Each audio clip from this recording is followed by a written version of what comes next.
இன்னைக்கு ஒரு சின்ன டிப்ஸ் வீடியோ தான். நான் வெளியில போயிருந்தப்போ பசிக்குதுன்னு சொல்லிட்டு ஒரு பிஸ்கட் பாக்கெட் வாங்கினேன். அதை ஹேண்ட்பேக்ல மறந்துட்டு அப்படியே வச்சுட்டேன் ஒன்று சாப்பிட்டுட்டு.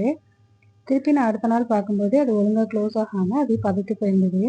இதை நம்ம அப்படியே சாப்பிட முடியாது. ஒன்று நம்ம ஃப்ரிட்ஜில் வச்சோம்னா அது கொஞ்சம் கிறிஸ்பி ஆகிடும். ஸோ எனக்கு ஃப்ரிட்ஜில் வைக்க விருப்பம்ல. இன்னும் ஃப்ரிட்ஜில் வச்சு நான் சாப்பிட மாட்டேன். அந்த ஒரு மாதிரி ஸ்மெல் இருக்க மாதிரி இருக்கும்.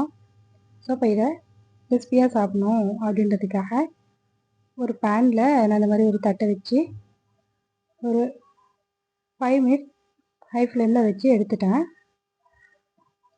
இது போல் ஒரு 5 மினிட்ஸ் வச்சுருங்க.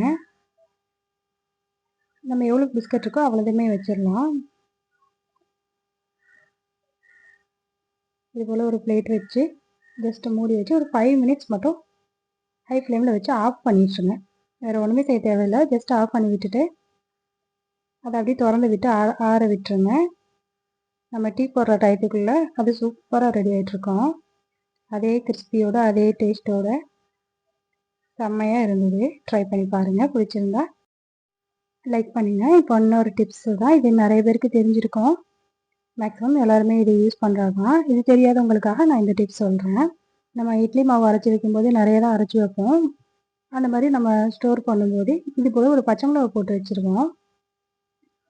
ஏன்னா நம்ம முதல் நாள் அரைச்சி வைக்கும்போது இட்லி நல்லாயிருக்கும். அதுக்கப்புறம் நம்ம பார்த்தோம்னா இட்லி நல்லா வராது. தோசைக்கு தான் நம்ம யூஸ் பண்ணுற மாதிரி இருக்கும். அதனால நம்ம தேவைக்கு தக்கன எடுத்துகிட்டு ஸ்டோர் பண்ணுற மாவில் இது போல் ஒரு பச்சை மிளகா போட்டு வச்சோம்னா மாவு வந்து சூப்பராக இருக்குது. அதே மாதிரி நம்ம மாவு ஆட்டி வைக்கும்போது நம்ம தேவையான அளவு மாவு எடுத்து வச்சுட்டு, அதாவது அடுத்த நாள் நம்ம யூஸ் பண்ணுறதுக்கு தக்கன மாவு எடுத்து வச்சுட்டு அதுக்கு மட்டும் உப்பு போட்டு பிசைஞ்சு வச்சா போதும். நம்ம ஸ்டோர் பண்ணுற மாவுக்கு நம்ம உப்பு போட வேண்டாம். உப்பு போட்டால் ரொம்ப புளிச்சு போயிடும். நம்ம உப்பு போடாமல் ஃப்ரிட்ஜில் ஸ்டோர் பண்ணி வச்சாலே மேக்ஸிமம் நல்லா வரும். ஸோ ட்ரை பண்ணி பாருங்கள். இட்லி எவ்வளோ சாஃப்டாக வந்திருக்குதுன்னு பார்க்கும்போதே தெரியும். அவ்வளோ பஞ்சு போல் மல்லிப்பூ இட்லி சொல்லுவாங்க இல்லையா, அந்த மாதிரி வந்திருக்கு. அதை ட்ரை பண்ணி பாருங்கள்.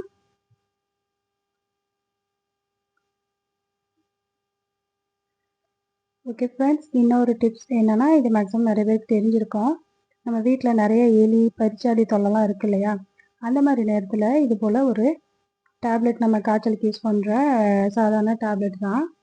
அது ஒன்று எடுத்து நல்லா இது போல் முன்னுக்கு வச்சுக்கிடுவோம்.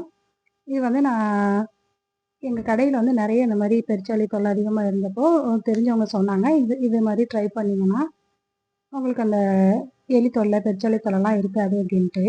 ஸோ நாங்களும் ட்ரை பண்ணி பார்த்தோம். உண்மையிலே இது நல்லாவே ஒர்க் அவுட் ஆகிருந்தது. ஸோ அதனால தான் நான் உங்களுக்கும் ஷேர் பண்ணுறேன்.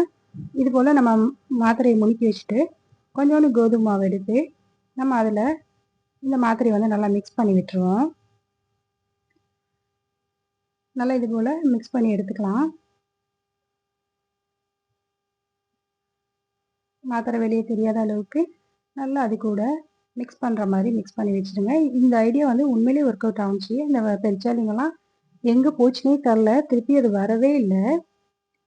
இது மாதிரி எலி பெருச்சாளி இந்த தொல்லை இருக்கிறவங்க இதை ட்ரை பண்ணி பாருங்கள். மேக்ஸிமம் இது வந்து குழந்தைங்க கண்ணில் படாமல் பார்த்துக்கோங்க. குழந்தைங்க இருக்கிறவங்க இது மாதிரி நம்ம ட்ரை பண்ணும்போது ரொம்ப கவனமாக இருக்கணும். அவங்க பார்வையில் படாமல் அது ஏதாவது எலிங்கெல்லாம் எந்த பக்கம் வருதோ அந்த இடத்துல மேக்ஸிமம் நைட்டில் வைங்க. அதே மாதிரி எலிங்க வந்து ரொம்பவே டேலண்ட்டு, அவங்களுக்கு வந்து தெரியும். ஸோ அதுக்காக கொஞ்சம் பிஸ்கட் போட்டுருவோம். அந்த ஃப்ளேவர் பிஸ்கட் ஃப்ளேவரில் நம்ம மாத்திரை ஃப்ளேவர் தெரியாது. ஸோ இது மாதிரி கொஞ்சோண்டு பிஸ்கட் தூளில் பரட்டி நம்ம எலி எங்கே அதிகமாக வருதோ, எலி பெருச்சாளி நமக்கு தெரியும் இல்லையா இந்த பக்கத்துலேருந்து வருது அப்படின்ட்டு, அந்த மாதிரி இடத்துல இதை வச்சிருங்க. நைட்டு மேக்ஸிமம் நைட்டு வச்சாலே அதுக்கப்புறம் அந்த எலிங்க வரவே இல்லை. நாங்கள் ஆக்சுவலாக ட்ரை பண்ணி பார்த்துட்டு தான் நான் இதை ஷேர் பண்ணுறேன். நீங்களும் ட்ரை பண்ணி பாருங்கள். வீடியோ பிடிச்சிருந்தால் லைக் பண்ணுங்கள், ஷேர் பண்ணுங்கள், கமெண்ட் பண்ணுங்கள். மறந்துடாமல் சப்ஸ்கிரைப் பண்ணிக்கோங்க.